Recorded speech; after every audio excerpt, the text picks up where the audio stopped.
Landscape photography for me is all about getting out, exploring somewhere new and seeing what you happen to come across along the way. So today I'm heading out on another photography hike around Polhill Bank and Shoreham with no real expectations, just the hope of finding something worthwhile to point the camera towards. It has started out another grey, cloudy morning this morning out here in the Kent countryside.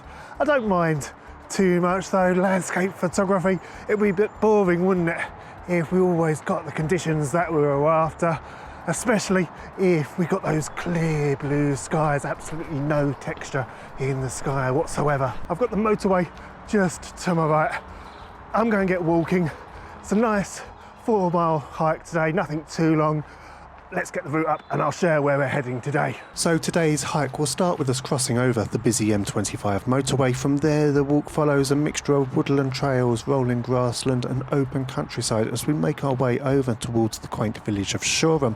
Along the way we'll get to enjoy some fantastic views stretching out across the Kent landscape before the route loops its way back around to Polhill Bank Nature Reserve to complete this particular hike.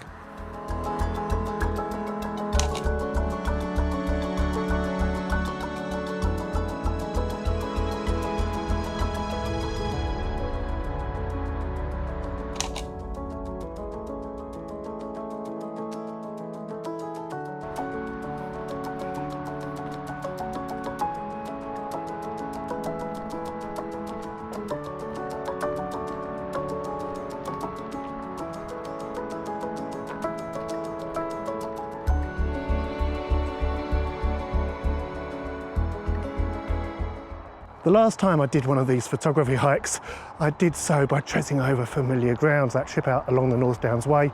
I'd done the route before. I knew what to expect almost. I knew what I was potentially finding with the camera, so I could plan my day accordingly.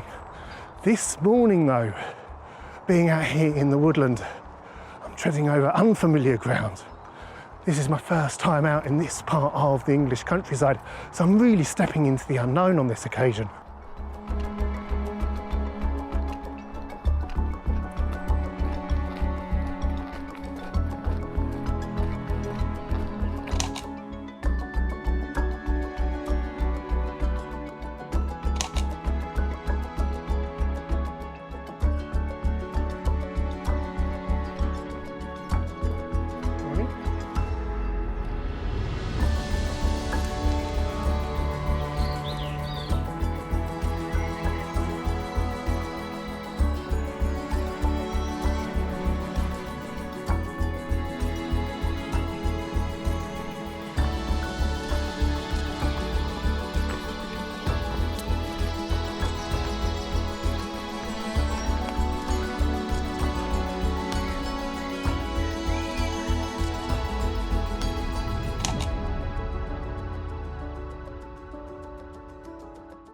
This though is a hike I've actually wanted to do for about a year.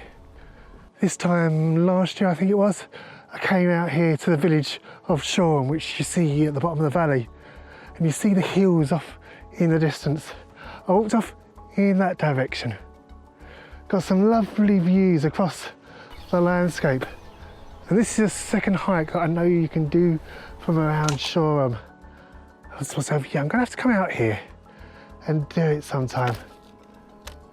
Like I say, getting some lovely views from a different standpoint on this occasion. Lovely day it's turning out into as well. That rain's disappearing, which is good. Only a short walk of about 4 miles, but yeah, there should be some good shots worth capturing. 2 sons from the village of Shoreham got killed whilst fighting in the First World War, so their father carved out of the chalk hillside a war memorial.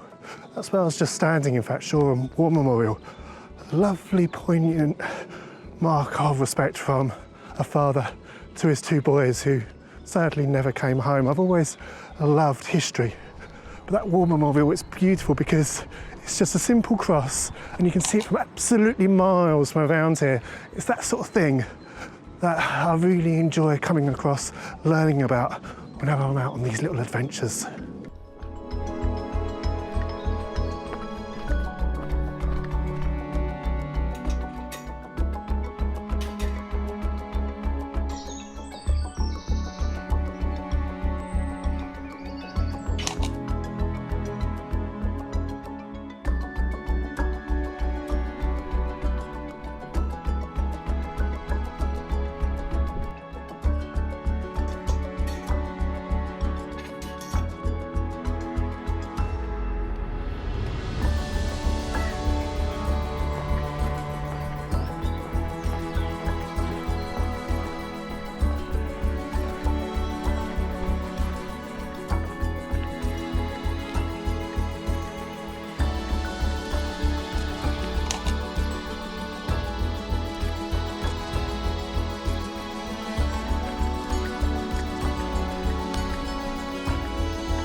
So with the hike coming to an end, I wanted to try and find one singular composition that I could walk you through, I could share with you, and just give an insight into my thoughts behind why I'm taking the particular shot in the first place. I sometimes find that a lot of the shots that I take on the spur of the moment. However, that's not always the case. I do as well look at the back of the camera, I look at the scene as a whole and work out what it is that I'm trying to capture. And I've got the camera up on the tripod ready to fire.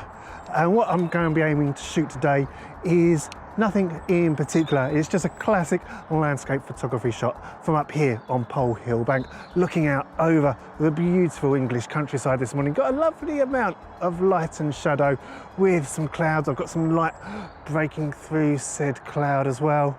This isn't going to be one of those shots where I'm aiming to pinpoint a particular subject, see if I can find a man-made element. It's just capturing the scene as a whole. The live view that I've got up on the screen, and you can see how beautiful this countryside is out here. We've just got this ridge over in the background, lovely amount of cloud in the sky. I'm just kind of loving the contours, the lines as well. This bit of the bottom ridge here as well, running through the bottom of the shot. I've got a typical English Kent Oast house down in the valley. Beautiful to be out here enjoying these sights this morning. In terms of the settings, I've got the 24 to 105mm on the front of the lens. I'm going 24mm, get everything in the shot. I could probably go a little bit wider, put the 15 to 30mm on the front of the camera. However, I don't think that's necessary on this particular day. I've put the camera on the tripod purely to walk you through this scene. So I'm going to go down to ISO 100. Gives me an aperture of f8. And I'm looking at the histogram. I'm going to expose to the right a little bit, get as much detail as possible, and as much detail in the highlights and the shadows to work with back home in post. Gives me a shutter of around 1/200 of a second. Don't need to be on the tripod, but I am purely to walk you through this one final shot, which I'll have on screen for you in just a second.